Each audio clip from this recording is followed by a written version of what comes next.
Our final panelist this morning is Dr. Karen Adler from the University of Nottingham, who is a lecturer in 20th century European history, or with a specialization in 20th century France. And Karen has published extensively her two most well-known books, Jews and Gender in Liberation France, and Homes, and her edited volume, Homes and Homecomings, Gendered Histories of Domesticity and Return. And her paper today is entitled, Everyone Knew How Many Women Had Been Raped, French Occupiers and German Women After 1945. Thank you very much, Liz. This is very much work in progress. It's at the very beginnings of my thoughts about, for a bigger project, which at the moment is called France in Germany. So it's about the, will be a social and cultural history of the French occupation of Germany after 1945. I'm not trying to do what Julia is doing, and both occupations of the 20th century. I found that a bit daunting. Okay, so I'm going to just read this, otherwise I won't be able to stick to the time. So it's about one aspect only of the occupation. The first troops raped women and girls in not inconsiderable number. So reported the mayor of a small German town near Lake Constance in 1957, when he was trying to alert the authorities of the newly constituted Federal Republic to the devastating consequences of the French troops' arrival in Germany in spring 1945, and perhaps also to construct a memory of these towns as special victims in the slow burn of German memory politics and victimhood. I'm going to use these events to investigate how historians make sense of evidence that's already been subjected to bureaucratic investigation. How do we read testimony through the double filter of our own informed but necessarily distorted reading, and that of a system that comes laden with its own classed, gendered and raced assumptions and values? In exploring these issues, I'll try and locate these rapes in physical and metaphorical space and try to discuss the implications for understanding race. So I'm going to give a bit of background. There's going to be lots of people who are very familiar with this, but maybe there are going to be some who are not, just to kind of how did they get to this point. So the war for French troops loyal to Free France during the Second World War started in North Africa in 1942, and my little thing is working good, okay.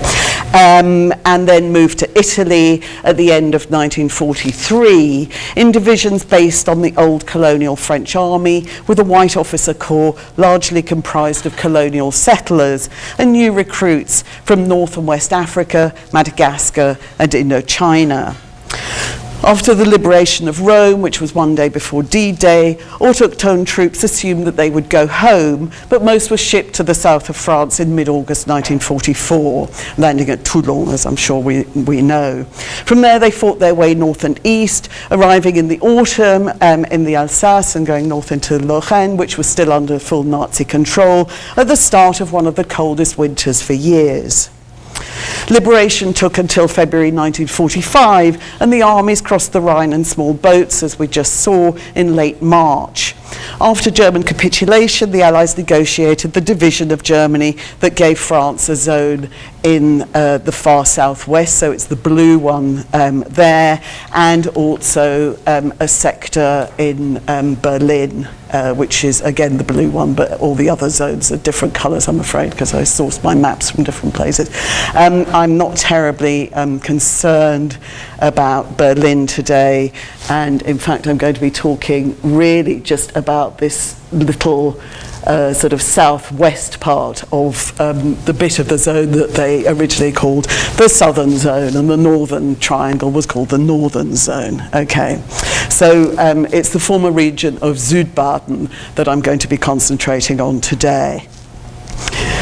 So according to some observers, there was an unbridgeable chasm between the occupiers and the occupied. Beyond the formalities demanded by denazification and the re-establishment of a legal state, French and Germans had no interaction. Well, this of course may possibly have been the case for the top brass, but was far from the experience of most ordinary soldiers and many Germans.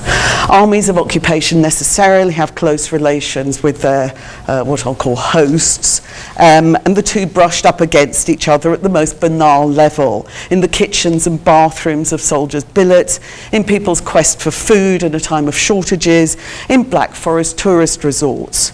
Conflict was inevitable, and I'd argue probably that sexual violence, if not inevitable, then part and parcel of military occupation.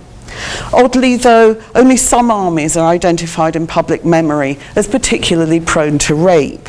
In my period, that's most noticeable with respect to the Soviet army, whose attacks on women in Germany and Austria during the Battle for Liberation are routinely numbered at 2 million. Without wishing to diminish the horrible experiences of the women who were concerned, there were probably actually about 1/10 of that number. So this discrepancy between memory and history should immediately alert us to some of the difficulties of tracing this past. With about 1.2 million French prisoners of war in Germany from 1940, many of whom were set to work outside their POW camps, augmented by 650,000 forced labourers from 1943, Germans were not unfamiliar with French men. Officially, sexual relations between forced labourers and German women carried the death penalty. In practice, though, while Russians and Poles were executed, French men generally were not. There's thus a history of French sexual relations with German women before the arrival of the Allied armies, American and French, in southwest Germany in 1945. Rape, though, needs to be viewed not so much as sex, than as highly gendered violence. In this case, the violence is also raced. The existing historiography consistently identifies a particular sort of perpetrator, Moroccan soldiers. Isabel Williams and Tommaso Bares both suggest that Moroccan soldiers were responsible for most of the rape during the campaign to liberate Italy, which Roland Littlewood says the French authorities encouraged. Feminist historians might be more sceptical of such ethnic unanimity, but they repeat it nonetheless. For instance, in the context of more than 1,000 rapes during the liberation of Stuttgart in April 1945, that the Americans swore were committed by French troops. Jill Stevenson, the pioneer of the study of women in Nazi Germany, notes a consistent reporting of sexual assault by blacks and Moroccan troops during the liberation of southwest Germany. She says, there was undoubtedly prejudice in Württemberg's communes against French colonial troops. Nevertheless, the frequency with which rapes were attributed to them in different districts lends these reports credence. Regardless then of whether they use Italian, British, French or German sources, these historians all reach similar conclusions. Rape might have been written about in racialized terms, but with no evidence to the contrary and strong evidence in its favour, it should be discussed as a Moroccan crime.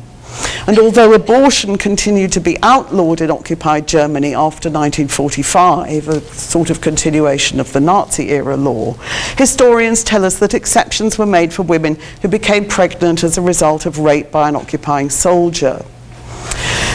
So my findings that I'm going to talk about today, they both counter and complicate this in 3 ways. So firstly, to do with the attitude of French officers towards autochthone troops, the meaning of Moroccan, and the availability of abortion. French officers protested when they believed their men's reputations were under attack, and the military archives demonstrate their clear desire to protect their soldiers from charges of rape. In sharp contrast to the US Army's internal racism when it was occupying northern France, which saw dozens of black soldiers wrongly accused and executed, French officers indicted the local population and even other French military of propagating a myth that autochthone soldiers were rapists and thieves, and they tried to shake off any such allegations. So it's via records from more than a decade after the acts took place that we can try to establish a more complete picture. In 1955, the government of the new Federal German Republic legislated to allow people to claim against it for damages caused to them by the Allied occupying forces.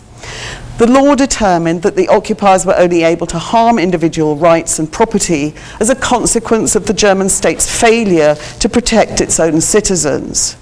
By 1961 then, more than 301 million Deutschmark had been paid out to claimants across the Federal Republic and West Berlin, with a further 14 million Deutschmark in the coffers and nearly 9,000 claims still outstanding.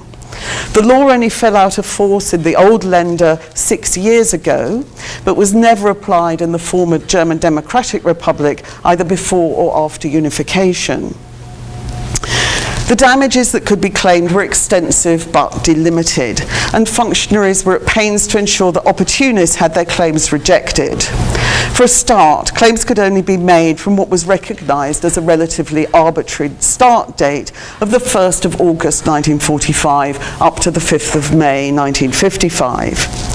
Given that the state was liable for damages caused not only by the forces themselves, but by any national of the occupying countries working for the occupation and any member of the families of all these people, the scope for claims was broad. Significantly, though, personal physical injury was excluded, despite the fact that the 1949 Geneva Convention had explicitly banned rape in occupied territories.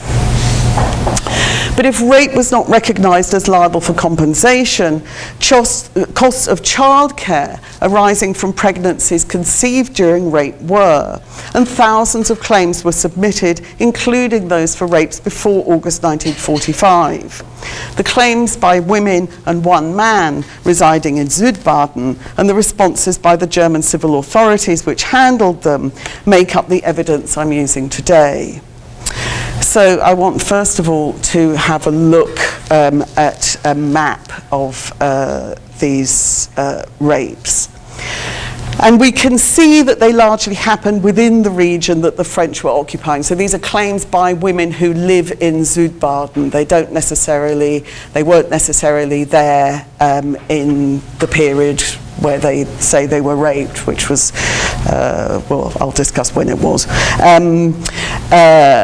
But this map doesn't tell us anything about who committed the rape or whether their claim was successful. And in fact, that's not a question I go into at all today. It only shows women who felt they had a right to claim money, often because they were poor. Extrapolating from these figures, we could conservatively suggest that rape by members of the French occupation forces probably numbered more than 4,000. Feminists have argued that rape is a weapon of war, a position that gained more public credence after the war in former Yugoslavia, and is now so normalised that one sociologist calls rape an almost naturalised aspect of warring. Should these rapes then, unhistoricised for many years, be considered in the same terms?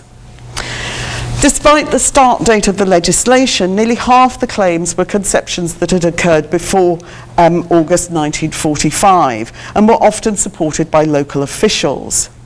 But it follows, therefore, that many, i.e. more the other half, occurred between late 1945 and 1951.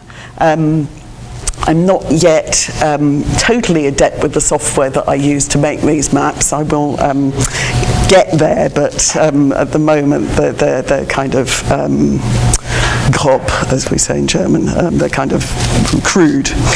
So, but the point I'm trying to make is that rape is not something that was confined to the liberatory rage of the spring and summer of 1945. What then about the preponderance of rape by Moroccans? German ideas about French soldiers had been fertilised by racism immediately after the First World War.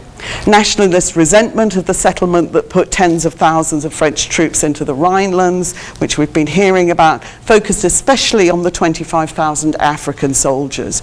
Lurid right-wing propaganda alleged that the black shame on the Rhine not only gave black soldiers authority over white populations, but sexual access to them too. The children that resulted from these unions were subjected to racialized exclusion and eugenic sterilization after 1933. Several discursive associations are thus constructed during the quarter century before 1945. French military occupation is associated with black soldiers. Black soldiers are represented as rapacious, and the humiliation of defeat becomes essentially sexualized and racialized. Nationalist German hatred of conquest after World War I was metonymized via its race-sex nexus, so that defeat and the shame of it looked like an oversexed black soldier in French uniform. So I would argue that there was a predisposition among the German population to see French soldiers in a particular way. And this was exacerbated by the Nazi policy of keeping non-white French prisoners of war off German soil. And if any were accidentally taken as prisoners of war into the camps in Germany, they were taken back again to the Frontstalag in northern France, where they were kept during the German occupation of France. So that made the arrival of black and Maghrebi French troops in the spring of 1945 all the more alarming, even, I would argue, to those pleased by the end of Nazi rule. The documents from the late 1950s that I've consulted, so like Jill Stevenson's from 1945, often call the rapist the Moroccan. But everyone was ignorant and confused about what that meant. One witness who mentioned a black man throughout his statement added, "When I say black, I obviously mean Arab." Assessors of a case of rape by another black man recorded him as Moroccan, while some witnesses used the terms interchangeably. With the vast majority of rapists unidentified by name or even by regiment, the certainty with which Moroccans are classified is certainly striking. Yet, even with the pre-existing racism, the supposition that Moroccans were more prone to rape, the evident confusion about what a Moroccan actually was, and their greater visibility in the zone of occupation, what the files demonstrate is that just a third of the claimants refer to a Moroccan rapist.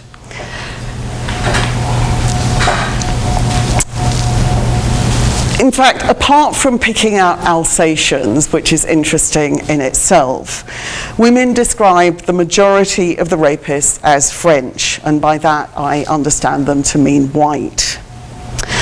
So, as I say, these visual maps of rape are, for the time being, somewhat crude, but I'd like now to consider mapping in terms of class and how people used space. Narratives about rape are always framed, and in the case of the rape of German women at liberation, stories are often set in urban spaces. We picture Berlin women, often middle class, hiding in cellars and masked like the Soviet soldiers about to attack them. In contrast, the testimony I refer to here is overwhelmingly from low-class rural women, although I think it would be inaccurate to categorize them as working class because the women's gendered occupations isolated them so much. The most frequent occupation is domestic servant, followed by laundress. There are several nursery assistants, shop workers, and farmhands. There's a seamstress, a bus driver, a telephonist, and just one individual, an assistant dietitian, who insists on her non-working class status and pride as the widow of a doctor killed in action in Russia. She, incidentally, is the most clearly Nazi woman in the files that I've read. Several did domestic work in hotels taken over as soldiers' billets. And it was this domestic work, specifically washing, that provided the opportunity for soldiers to rape and the settings in which they took place. Soldiers used the familiarity that developed to give them access to these women, whom they often raped shortly before leaving to be stationed elsewhere. Just 2 of the rapes took place in recognizably urban spaces. One woman was set upon as she was walking along a bombed-out street on her way to order her mother a pair of slippers for Christmas, and the other one in custody for hoarding or possibly for suspected Nazi Party membership. The rest of the files brim with stories of young women being stopped by soldiers on rural roads, in woods, or while watering the livestock. Often women were raped while traversing empty, unnamed space, frequently in broad daylight. Mapping then becomes approximate. And while this type of blank space can enter history through military accounts, by paying more attention to gender and race, I think we could amplify our understanding of what soldiers were doing in the time that is not described in dispatches. Moreover, it's the act of rape that links mappable outdoor locations and hidden indoor ones. That link is often the washerwoman. Accounts of the men who brought their smelly underwear to be washed by women they then raped alert us not only to the terribly mundane aspect of the circumstances, but the already extraordinary intimacy, one that's almost conjugal, of this entirely gendered encounter between occupied and occupier. Like the live-in hotel domestics in establishments requisitioned as barracks, it's women who provide the conduit between public and private. All this serves to counter what to date has been our limited understanding of French military enclaves as completely separate from German civilians and German space. I want finally to turn to the ways that women's accounts are narrated. In many cases, a second violence was done to them after the first one, and these counter historians' assertions about the availability of abortion. In their desire to corroborate women's accounts, Federal Republic functionaries sought all possible witnesses to the rape or its aftermath, even contacting emigrants. They persistently asked whether women had consulted a doctor and acquired medical records even from those physicians who had died in the interim. In this strongly Catholic region, most women were faced with downright refusal of abortion, delay until it became unfeasible, or constant referral to a different medical service, so that when, after several months, they finally fetched up at a sympathetic practice, it was too late. Clearly, there's bias in these files against abortion. The women are claiming for childcare costs. But the hostility of civilian and military doctors to their poorly educated patients is reiterated several times. And this brings me to the question of language more broadly and the inability of women to name what had happened to them. I told no one is a constant theme in their statements, and one that would count against them when their claims were assessed. The issue of silence in 1945 has become something of a truism, but emerges yet again here. Did you call for help during the rape? Women were asked. Whom did you tell? What did the claimant tell you? They asked witnesses. Yet the testimony of one witness, who was at home downstairs while the claimant was being raped by 4 soldiers upstairs, is common to many. So I quote, "She said nothing in my presence about what had happened to her. She just cried a lot and said, if only I could die. So I didn't ask her anything else. I didn't want to know.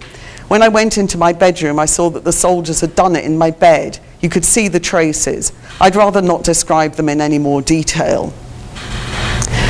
Not only does this witness refrain from describing the actual rape to the authorities, but she won't name it either. She says they did it, and indicates that she'd refused to ask any other details at the time. Silencing was also part of the rape itself, women often reporting that the soldier had held his hand over their mouths to stop them shouting. The sole male claimant among my files discusses rape in completely different terms from all but one of the women. His explicit language, "He pulled down my trousers and slid his member into my anus," is in stark contrast to those many women's accounts marked by shame, obfuscation, or a lack of language. There was no addressee for the women, neither contemporaneous with the rape nor in the historical narrative, and while the legal process disrupted this to an extent, it did so on its own terms and made silence a sign of complicity. These observations about one aspect of the French in Germany, I hope might help us to reconceptualize the encounter between occupier and civilian, and to refine the chronology of the immediate post-war period. Although the documents contained in my compensation files are far from disinterested and need perhaps more reading against the grain than most, we can nonetheless use words refracted through legalistic and sometimes hostile processes to historicize these painful yet quotidian aspects of being in someone else's land. Thank you.